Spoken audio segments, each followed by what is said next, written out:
So if everything is predestined, how is planet Mars, the planet Mars, say, affecting me, or Mercury affecting me? But let me answer you in a collective, in a more general way. Okay. If you heard what I said before about the purpose and the journey and everything, you already know that the planets are affecting each person in a different way, in a different time, in a different way.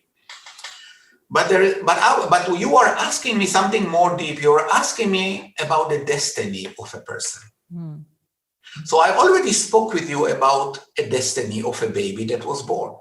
What will be the destiny of a baby that was born in Greenland? To become a Greenland man, an Eskimo or a hunter. What will be the destiny of a boy, of a baby that born in Bangladesh? Maybe he will become a fisherman. You understand? So when you are asking, you cannot say that the baby that was born in Bangladesh will become a fisherman because one of the planet made him a fisherman. That's not the right way to look at that. You understand? Okay. If I'm a good reader and I'm able to see the time, so I am able maybe to change destiny or to do something. So destiny is not set in stone. Destiny is also related to the level of awareness. And when these people asking me, how do I read? I not only read the way the planets are sitting. Here I'm getting closer to the way I read people, that I don't read like others. They're asking me, I tell them I don't read like you. I'm explaining a big astrologer in India. He called me regularly. I'm telling you, you must understand, I don't read like you. I will predict it, and you will predict it. You will predict it because you think that Rahu and this planet will affect me, and I will predict it maybe the same, but I will give a more broad picture about the consequences. Understand? So destiny not set in stone, and a destiny can be changed. It's actually the people who are affected by the most of destiny. And I'm going back to the beginning of my video, is people who don't know that they don't know. People who are robot. If you are a robot and today is raining, you're going to be affected by the rain. Okay, if you are acting like a robot, you wake up in the morning, you drink your coffee, you go to your factory, you come back at 4 o'clock, you go to sleep at 7 o'clock. The cycle of the planet vibrations towards you will be very fixed and very easy to predict. As much as the soul become more free, more awakened, the soul can control the destiny more. Right. That's why people who are artists and people who have a certain chart, they are more sensitive and more awakened than other people sometimes, because the soul asking questions all the time. They are considered in our society as unstable people. Right. But our society don't understand them. Our society don't understand why people who are artists, they have a different way to experience life. They will not get married quickly. They will have delays in things. They will want to be sometimes do things that other people don't do. You understand? This is a level of consciousness that a person suddenly is a little bit detached from the destiny that created by planet. It's much more difficult to read an artist than to read a man who go to the factory in the morning. Because a man who go to the factory in the morning, I can read the cycle of his success and fail very easily. He's like a robot. It's very easy to predict what he will do tomorrow, but it's very difficult to read a man who paint and love the sea and have 3 ladies and maybe had the parents that left him when he was young. It's very difficult to read these people, because these people, they have a level of awakening that is higher, and they can twist the destiny in 1 second of change. That's why destiny is not set in stone. Can be predicted to most people, but not all people. There are souls that people call them old souls. What does it mean, old soul? Old soul is those people who are in the last stages of the soul coming into maturity. It's very difficult to read them. because these people actions are not motivated only by passion, sexual passion, or by the greed of money. Their motivation comes from ideals. It comes from love. It comes from things that other people sometimes don't experience. These people, it's more difficult to read them. You understand? The answer to your question. Yeah, that did.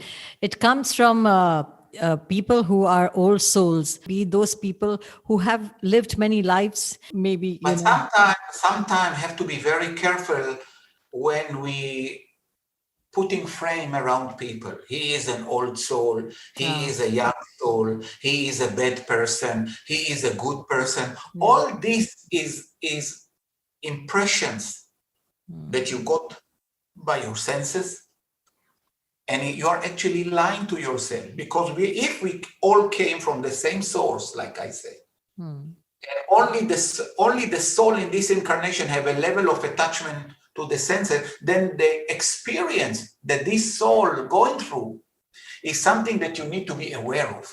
In order to understand who is bad and who is good, there's no bad people and there's no good people and there is no evil people. There is only level of you can say about someone that his level of consciousness is so robotic that he become a thief because he have this hormone that cause him to do the same action all the time. But basically, we all came from the same source. Same source, the light.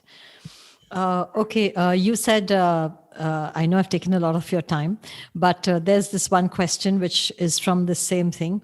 It is, you said that Osho said that thoughts are very strong. Objects. Thoughts are like objects. Okay. So now if I think of it, it's a question, and I hope you don't mind me asking it. When we started out evolution, when evolution began on this earth, I'm talking about on this earth, isn't it possible that it was a thought which was like an object which manifested it? Say, for example, an animal on all fours reaching out for that fruit which he wanted from the tree, and soon we were walking upright. So this afterlife that we are talking about, and I believe in it, but I'm just asking you, this afterlife, the soul leaving the body, going through that journey, going through all these cycles and reaching the ultimate, could that be also a thought? That our thoughts are so strong that we might just manifest that into a reality? Is it possible that a powerful... For this, you have to read my book, The Light, because I'm explaining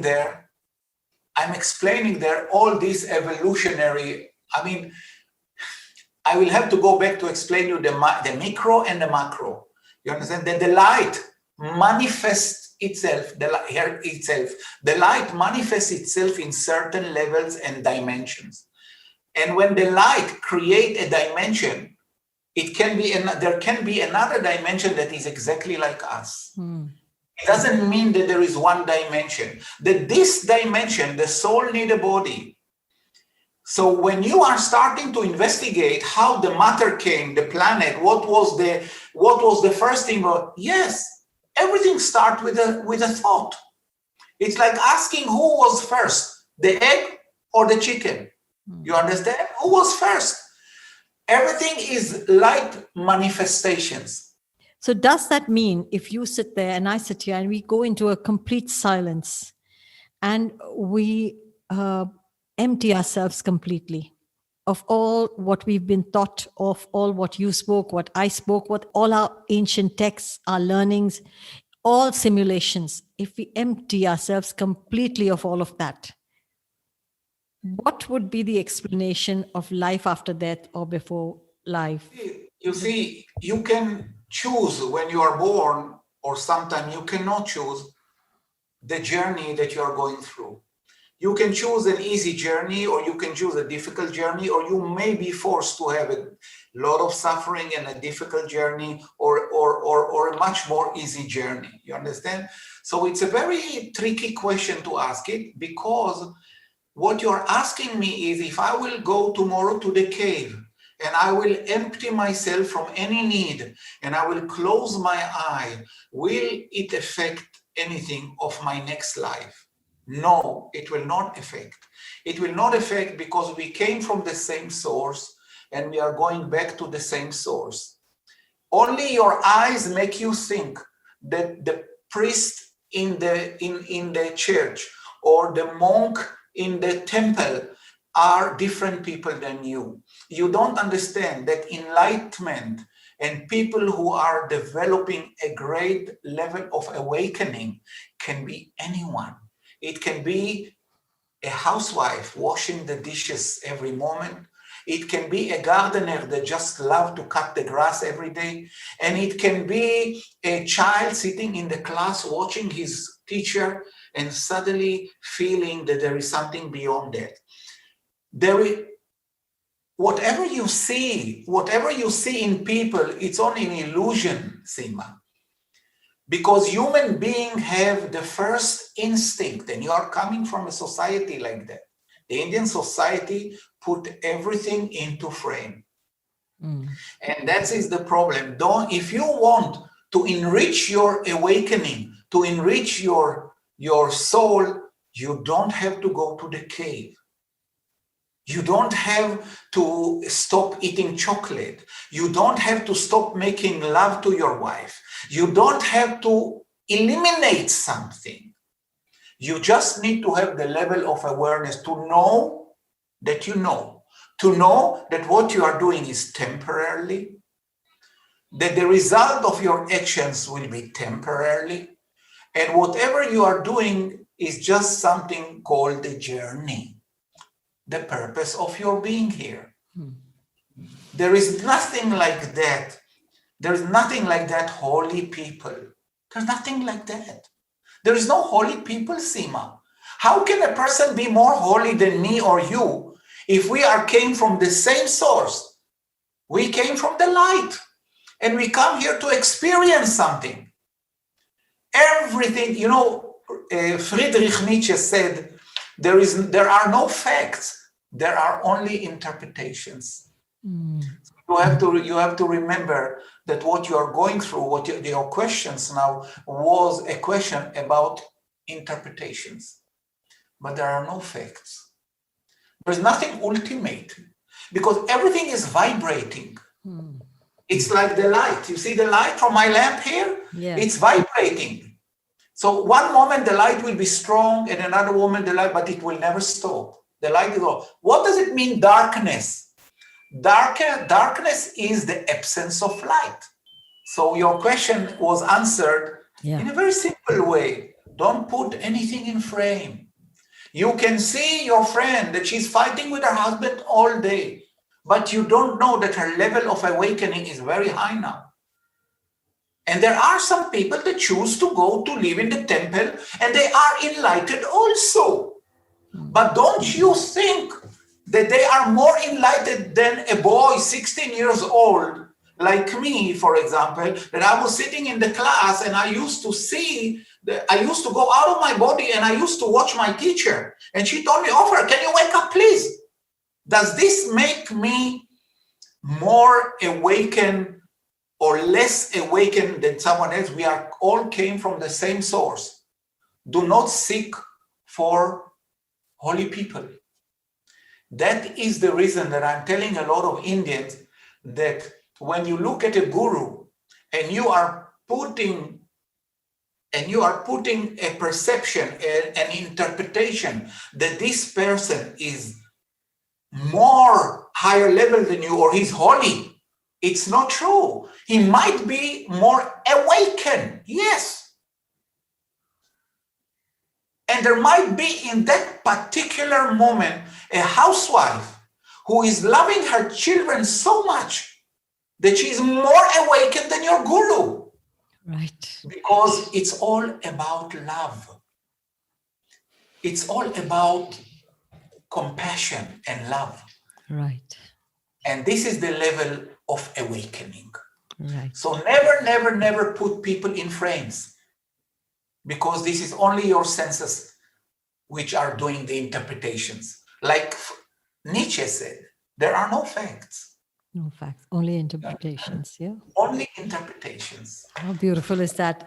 So, on that note, everything is love, everything is light. And I think that is where we are headed, and we should be headed with compassion Absolutely. and the oneness, being one, all of us. It's difficult, but yes, because the ego comes in, but we strive for that. And Absolutely.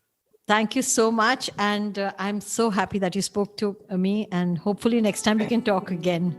See you again. Thank you. God Thank bless you, you. Ofer. Have a nice weekend. You too. You too. Bye-bye. Bye. Thank you. Goodbye. Take on the universe. Subscribe and come on board our channel. Share your experiences. Contact us at takeontheuniverse@gmail.com.